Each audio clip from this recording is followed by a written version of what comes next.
Guys, na nakita nyo na guys yung proniper ko, ako din palang kakain.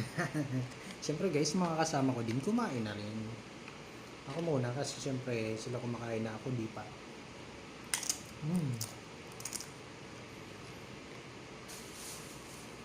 Ang sarap yun.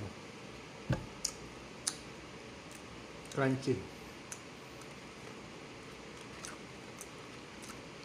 Yan. Gagawin ko lang kumain guys ng nachos. Yung toppings niya ay mapupunta dito. Tapos hawakan mo lang guys dito sa pinakagilid para maisubo mo, para mahawakan mo siya.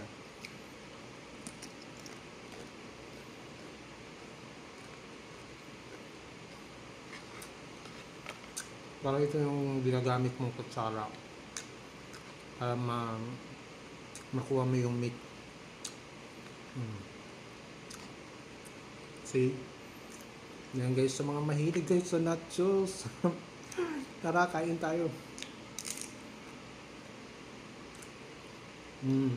Wow.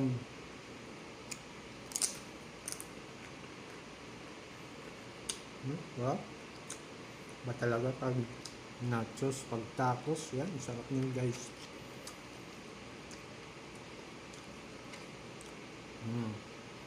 Yan, so guys, may kasama yung lettuce, may cheese, saka siyempre yung meat guys.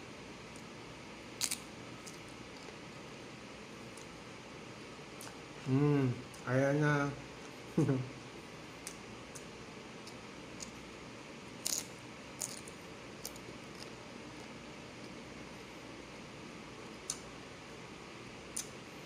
Guys, nakadepende kung anong gusto nyong, anong recipe ang gusto nyong ilagay sa nachos. Iba-iba tayo guys eh. May mas masarap pa dito. May mas masarap pa dito. Siyempre, mas masarap to. Mapapansin nyo guys sa mga restaurant yan, maraming mga iba-ibang mga putahe pagdating sa ingredients dito sa nachos.